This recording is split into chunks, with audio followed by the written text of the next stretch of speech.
हाँ बेटा दुनिया में आ गया और मुझे खबर भी ना हुई। बीबी कहती मैं अपने बच्चे को हाथों पे लेके अली के खेमे में अली की बैयत करवाने के लिए गई तो अली ने मुस्कुरा के फरमाया अस्मा नौ मौलूद बच्चे की बैयत क्यों करवाने के लिए आई है? जनाब अस्मा कहती मैंने नबी का खुतबा गौर से सुना है, नबी ने कहा था अली सगीर पे भी वाजिब है, अली कबीर पे भी वाजिब है। तो ये ऐसे ही जनाब सज्जाद के साथ रहते थे जैसे जनाब अबुल फजल अब्बास मौला हुसैन के साथ। एक दिन मौला सज्जाद ने कहा कासिम हम चाहते हैं तुम्हारी खिदमत का अजर तुम्हें दे। मौला क्या? फरमाते हम चाहते हैं हम अपने बेटे बाकर का निकाह तुम्हारी शहजादी फरवा से पढ़े। जनाब बाकर का अक्द फरवा बिनते कासिम बिन मोहम्मद बिन अबी बकर से हुआ और 17 रबीउल अव्वल 83 हिजरी को इसी बीबी की गोद में जाफर सादिक जैसा चांद आ गया। ये दिन मखसूस है एक इमाम के नाम। मैं उस शहनशाह का थोड़ा सा तज़किरा करूं ताकि जहनों की जमीन जरखेज हो। मैं उस बादशाह इमाम का तज़किरा करना चाहता हूं जिसने मज़हब मोहम्मद को अपने नाम में तब्दील कर लिया। जितना बोल रहे हैं बस इतनी बेदारी का सबूत मुझे चाहिए था। मेरी गुफ्तगू का मरकज़ व महवर उस शहनशाह की ज़ात है। बंदे हम अल्लाह के हैं, उम्मती हम नबी के हैं, कलमा हम अली की विलायत का पढ़ते हैं, मातम हम हुसैन का करते हैं, कहलवाते हम जाफरी हैं।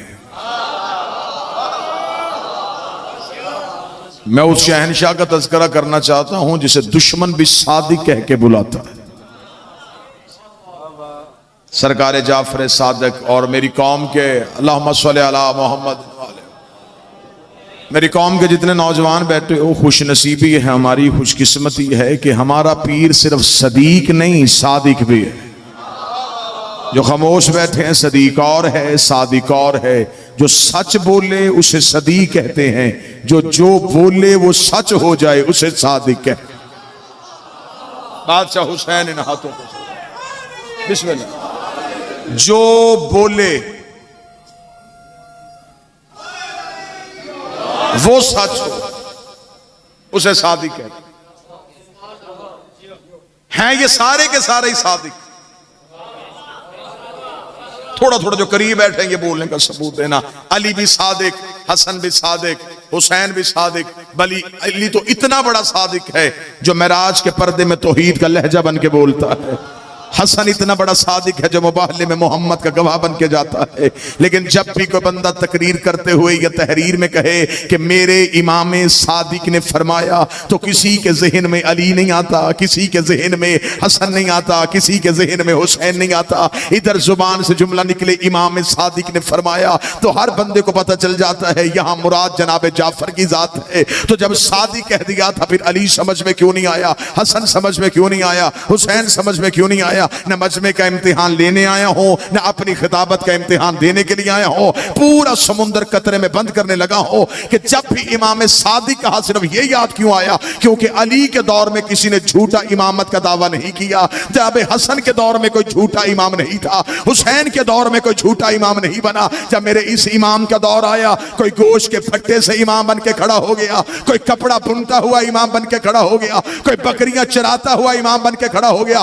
तब परवरदिगार को कहना पड़ा ये सारे झूठे हैं, सिर्फ एक सादिक है। सादिक जात है सिर्फ एक मौला।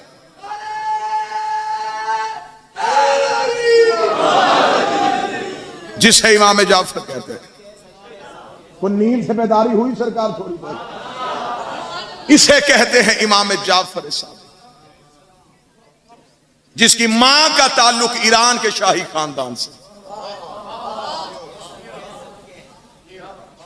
इज्जत वाला वक्त, रूहानियत वाला वक्त और कबूलियत वाला वक्त। तीसरे खलीफा ने अपने दौर में जब ईरान पे हमला किया तो ईरान के शाही लोगों को कैद किया। जब यह काफिला कैदियों का मदीने पहुंचा तो तीसरा खलीफा कत्ल हो चुका था। मोहम्मद के मिंबर पे अदल का वारस अली की सूरत में बैठ गया था। मौला अमीर अल मोमिनीन के सामने कैदियों को पेश किया गया। उन कैदियों में 2 ईरान की शहजादियां भी थी। अमीर अल मोमिनीन ने फरमाया इन्हें कैदियों की तरह नहीं, इन्हें शहजादियों की तरह। इमाम ने उनसे पूछा आपका नाम क्या है? बड़ी शहजादी ने कहा मेरा नाम है गिहान बानो। दूसरी शहजादी ने कहा मेरा नाम है शाह जना। इमाम ने फरमाया बेटा तुम्हारा नाम गलत है। उसने कहा मौला किस लिए? इमाम ने फरमाया शाह जना फारसी का लफ्ज है, इसका अरबी में तर्जमा बनता है सैयदत निसाइल आलमीन, और ये लकब सिर्फ हुसैन की मां का है।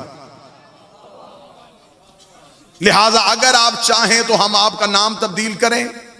तो जो पूरी रखिएगा साहब, मैंने बिल्कुल नारे वाली मजलिस शुरू ही नहीं की, आपके जहन बेदार हो और मुसीबत के दो जुमले और शहनशाजादी का तबूत है। इमाम ने फरमाया कि हम तुम्हारा नाम तब्दील करते, अब तुम बताओ कि तुम्हारा नाम फारसी में हो या अरबी में? उसने कहा मौला बेहतर है कि फारसी में हो। इमाम ने कहा तुम्हारा नाम शाह जना से तब्दील करके हम रखते हैं शहर बानो।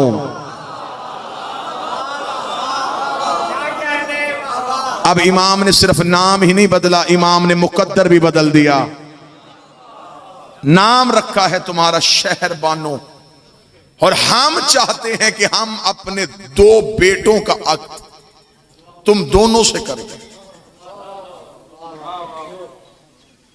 शहजादियों ने कहा इससे बढ़ के इज्जत क्या होगी, हम अली के घर की कनीसी के लिए चली जाएंगे। मौला ने एक शहजादी शहर बानो का अक्द जनाबे मौला हुसैन से पढ़ा। अब अगला मैं नाम लूंगा तो आपके चेहरे परेशान होंगे। और दूसरी शहजादी गिहान बानो का अक्द मौला ने हजरत मोहम्मद बिन अबी बकर से पढ़ा। अब जो बंदा आंखें नहीं जहन बेदार था, उसके जहन में फौरन सवाल आया होगा कि आपने तो कहा था अली के दोनों बेटे। तो ये बात मैं अलमों के दरमियान खड़ा होकर कहता हूं, हुज्जत के पास ये इख्तियार होता है, ये शजरे में डाल भी देते हैं, शजरे से निकाल भी देते हैं।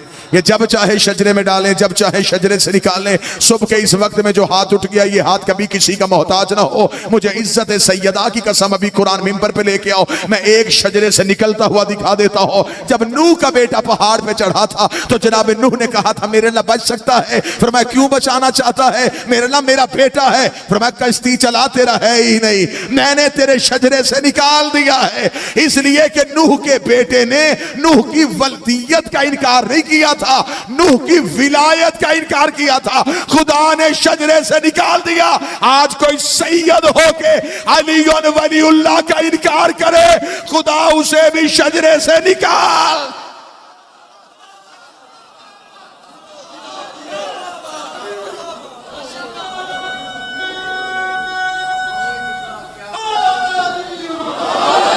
सैयद काबिल इज्जत है तो अली की वजह से।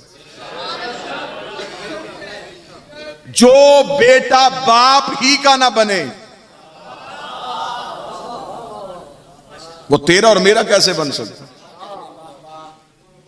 लिहाजा मौला अली ने फरमाया कि हम इसका निकाह मोहम्मद बिन अबी बकर से करें। मैंने आपको एक निकलता हुआ शजरे से दिखाया, आता हुआ भी शजरे में दिखाऊं। मोहम्मद बिन अबी बकर की वालदा जनाब अस्मा बिनते उमैस खुद रवायत करती, वो कहती मेरे यहां बच्चे की वलादत मतवक्के थी जब नबी ने कनीज के जरिए मुझे पैगाम भेजा कि अस्मा तैयारी कर, तूने हज में मेरे साथ जाना है। बाकर शाह जी जनाब अस्मा कहती मैं परेशान हो गई कि गैब जानने वाला नबी क्या नहीं जानता कि मेरे लिए इन दिनों में सफर करना मौजू नहीं? फिर बीबी कहती है मैंने अगले ही लम्हे में सोचा ये हुक्म रसूल नहीं राज इलाही है। बीबी अस्मा कहती है फिर उस रात से पर्दा उठ गया जब नबी के साथ हज पढ़ने के बाद हम गदीर के चौक में आए। नबी ने के पलानों का मिंबर बनाया, 3.5 घंटे नबी ने अली के फजाइल पढ़े। बीबी अस्मा कहती मैं भी हुजरे में बैठी नबी से अली के फजाइल सुन रही थी। मैं अली सुनने में इतनी मगन थी कि मेरे यहां मोहम्मद आ गया और मुझे खबर भी ना हुई। मेरे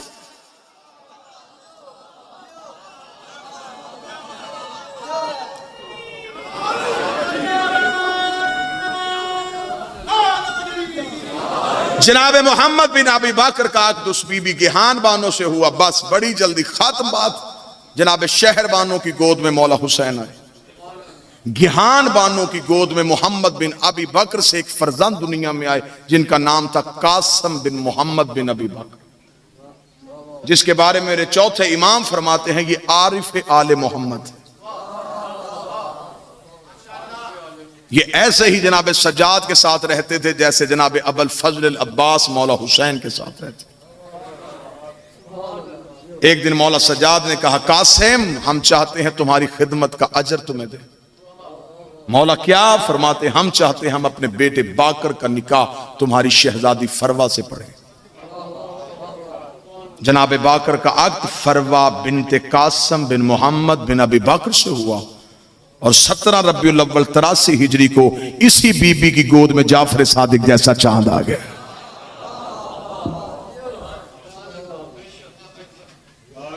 आज आजादारी की तहजीब सिखाई तो इस मौला ने। शाम से घरों को आबाद छोड़ के आए हो। मैं मिंबर से पहली दुआ करने लगा हूं। रात के अंधेरे में बहने लेके आए थे, दिन की रोशनी हो गई। शरीफ घरों को वापस जाएंगे। मैं मिंबर से पहली दुआ करवाने लगा हूं, मिलके आमीन कहना।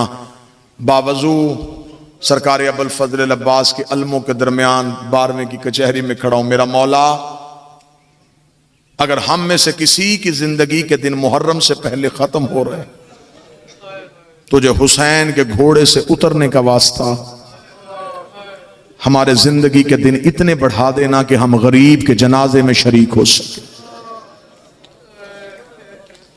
क्योंकि हमें जिंदगी से प्यार नहीं, हमें हुसैन के मातम से प्यार है। ये कौम रातें जागती है हुसैन के लिए, ये कौम दिनों को सफर करती है हुसैन के लिए। मदीने के लोग कहते हैं हम मुहर्रम का चांद आसमान पे नहीं देखते थे। जाफर सादिक के घर से रोने की इतनी आवाजें आती थी, हमें खबर हो जाती थी कि मुहर्रम का चांद। बानी की हैसियत से हाजिरी थी। मैंने बड़ी मिन्नत की कि कोशिश करें किसी सैयद को कहें कि वो आखिर तक रुके और शहजादी के जनाजे की बरामदगी करवाए। गैर सैयद में इतनी ताकत कहां कि वो बताए कि ज़हरा कितनी जख्मी थी। एक लम्हे के लिए मैं इमाम हुसैन का जाकर होकर यह मिन्नत करके कहूंगा, बादशाह हुसैन की इज्जत की कसम, यह जाकरी मनवाने का वक्त है ही नहीं, यह सिर्फ मांगने का वक्त है। अगर किसी के पहलू में कोई मोमन सो रहा है उसे थोड़ी देर के लिए जगाए और जगाने से पहले उसे आवाज दे के कहे उठ, बतूल का जनाजा आने वाला है। शहादत तो मैं पढ़ नहीं सकूंगा, जिंदगी में मुझसे कभी इस बीबी के दुख तो पूरे पढ़े नहीं गए। ना जिंदगी में कभी भी किसी जाकर ने मिंबर पे बीबी की हकीकी शहादत पढ़ी, ना किसी को आती है ना कोई पढ़ेगा। ये जब आएगा ना मेरा 12वां, फिर बताएगा कि मेरी मां कितनी जख्मी थी। एक शख्स ने तोकी में मेरे मौला से पूछा था, मौला बता तेरी दादी कितनी जख्मी थी। अब मैं ये रवायत इस शर्त में पढ़ूंगा कि तू हाय जरूर कहेगा। इमाम ने रो के कहा इतनी जख्मी थी जितना शाम में सज्जाद जख्मी था। जो हाय कहने के लिए आए हो, जो जनाजे में इंतजार में बैठे। अभी थोड़ी देर के बाद उसका जनाजा आएगा जिसके जनाजे का मदीने में ऐलान नहीं हुआ। गरीब से गरीब ही मर जाए, वारस कहते ऐलान करवाओ, ज्यादा से ज्यादा लोग आए। हर बंदे की ख्वाहिश होती है मेरे जनाजे पे रश ज्यादा हो। ये है मेरा अलमे अब्बास पे हाथ, जख्मी ज़हरा रोज रात को अली को कहती थी मेरे जनाजे का ऐलान न करवाना, या अली मेरे जनाजे में मुसलमानों को ना आने देना। एक दिन अली ने सर से अमामा उतार के कहा, बतूल जनाजे पे मुसलमानों को क्यों नहीं आने देना? पहलू से हाथ उठा के कहती सच बताऊं मेरी बेटियां बड़ी डर गई हैं, जब से दरवाजे पे आग लगी है मेरी ज़ैनब मुसलमानों से सहम गई। या अली मेरे जनाजे पे मुसलमान ना दरबार पढ़ूंगा ना दरवाजा पढ़ूंगा। कितनी जख्मी थी ये भी नहीं पढ़ता। मांगने का वक्त है, जनाजे की बरामदगी है, अज़ादारों से दुआ मांग के 2 रवायतें सुना देता हूं और अलम को जामन बना के सुना देता हूं। इस शर्त पे सुनाऊंगा कि एक लम्हे के लिए आंख से आंसू ना आए, हाय जरूर कहना, हाय ना कह सको जानू पे हाथ मारना। इसलिए कि जनाजे पे सिर्फ बेटे नहीं आए, जनाजे वाली की बेटियां भी आई हैं। वो ये कह के ना जाए कि पूरी रात हम बैठी थी, हमारी माँ के जनाजे का इस्तकबाल तो हुआ ही नहीं। अब अगर कोई सैयदादा मुझे इजाजत दे तो मैं रवायत मिंबर से पढ़ने लगा हूं। मुझे बतूल के उजड़े हुए जनाजे की कसम है, ज़हरा का जनाजा 7 बार घर से उठा है, 7 बार घर में वापस आया है। अली हर बार दरवाजे पे आकर कहते हसन जनाजा वापस ले जा। 7वीं बार हसन ने बाबे के कदमों पे हाथ रखे, रोके का बाबा जनाजा उठाता है तो लेके क्यों नहीं जा रहा। अली ने हसन के गले में बाहें डाली, रो के फरमाया मेरा लाल मैं गरीब हो गया हूं, एक बार दरवाजे पे आ। हसन दरवाजे पे आए, बेगैरत मुसलमान कह के मार के कह रहे थे ऐ अली तूने हमारे मर्दों को मारा, हमने तेरी मजदूर को।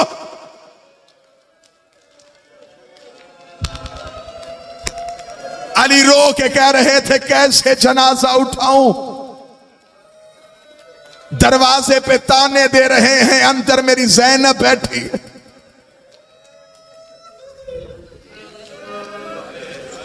तीन दर्द पढ़ने लगा हूं जी। तीसरे दर्द पे हो सकता है इशारा हो और शहजादी का तबूत मस्तूरात के सलाम के लिए आ जाए।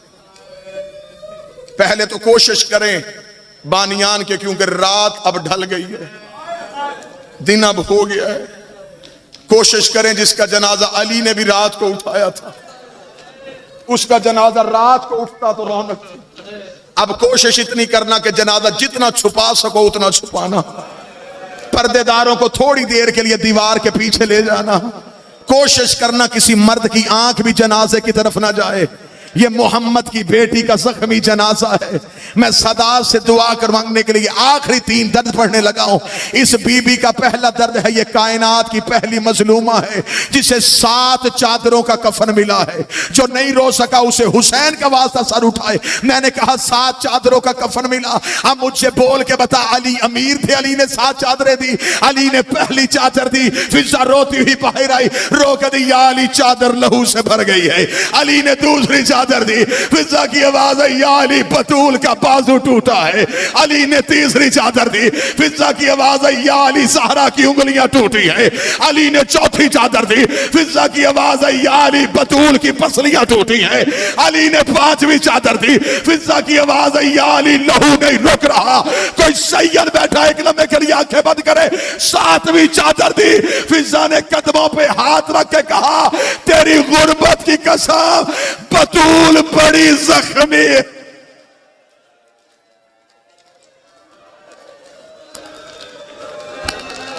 सात चादरों का कफन। ऊंची आवाज में हाय कहो, लोगों को पता चले कोई जनाजा उठ रहा है। ये कसरे अली से उठेगा जनाजा। करीब है गुलशन ज़हरा, अल्लाह इनके घरों को आबाद रखे। 7 चादरों का कफन। पहला दर्द मैंने पढ़ा 7 चादरें। पूरी रात के तुम भी जागे हुए थे, पूरी रात का मैं भी थका। मैंने फिर भी कोशिश की, मैंने 7 चादरें पढ़ी तो मैंने वजह भी पढ़ी। मैं दूसरा दर्द पढ़ूंगा, मैं फिर भी वजह पढ़ूंगा। तीसरा मैं सिर्फ दर्द पढ़ूंगा। कोई मोमन ना मुझसे वजह पूछेगा, ना कोई मुझे रोके, ना कोई ये कहे कि वजह बता क्या थी। मैं दूसरा दर्द पढ़ने लगा हूं वजह के साथ। पहला दर्द 7 चादरों का कफन। दूसरा दर्द, ये कायनात की पहली मजलूमा थी जिसकी अली ने 40 कब्रें बनाई। वो बंदा आया ही नहीं, वो पैदाइशिया के घर में नहीं हुआ, जिसे पता है कि थोड़ी देर बाद ज़हरा का जनाजा है और वो हाय भी नहीं कह सका। रख मेरे सर पे कुरान, मुझे गाजी के अलम की कसम है, बतूल का जनाजा घर में पड़ा रहा और अली आधी रात तक बकिया में बतूल की कब्रें खोदते रहे। आधी रात को अली घर आए, ज़ैनब ने मां का जनाजा छोड़ा, रो करी पापा एक कब्र बनाने में इतनी देर, कोई बंदा जो मातम करने आया है। अली रो कर दे ज़ैनब मैं बतूल दफनाने नहीं जा रहा, मैं बतूल छुपाने जा रहा।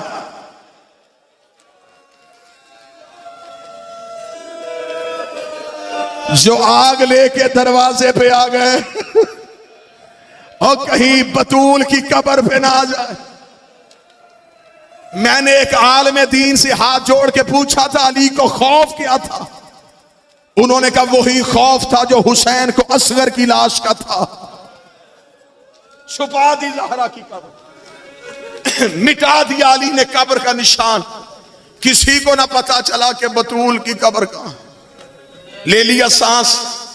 पहला दर्द मैंने पढ़ा 7 चादरें, मैंने वजह पढ़ी कि क्यों दी। दूसरा मैंने दर्द पढ़ा 40 कब्रें, मेरे अंदर ताकत थी, मैंने वजह पढ़ी। यहां से लेके आखिर तक जितने मर्द बैठे, जितनी मेरी माएं बहनें बैठी, ये हाथ जोड़ के मैं सिर्फ तीसरा दर्द पढ़ूंगा, सादात से माफी मांग के, बुखारी साहब इजाजत, मैं सिर्फ तीसरा दर्द पढ़ूंगा। ये हाथ जुड़े हैं मेरे, अब तुम्हारे यकीन के लिए कसम देने लगा हूं। अल्लाह की रबूबियत की कसम, नबी की नबूवत की कसम, अली की विलायत की कसम। ये है गाजी का आलम मेरे हाथ में। मैं गलत पढ़ूं, अब्बास मेरी शफात ना करे, तू ना रोए तो तू जाने और ये अब्बास जाने। रख मेरे सर पे कुरान, दरवाजा जलने से लेके 3 जमात शानी तक बतूल बेटों से चेहरा छुपाती रही है। बतूल ने बेटों को चेहरा नहीं दिखाया। हसन ने रो के कहा अम्मा हमें चेहरा दिखा। फरमाया जब मैं मर जाऊं मेरे कफन के बंद खोलना। हसन मां के जनाजे पे आए, आवाज आई हुसैन मेरी तलवार ला। और मेरी मां का भाई कोई नहीं था। और इतना मारा बतूल को, इतना जख्मी कर दिया। मोहम्मद की उजड़ी पे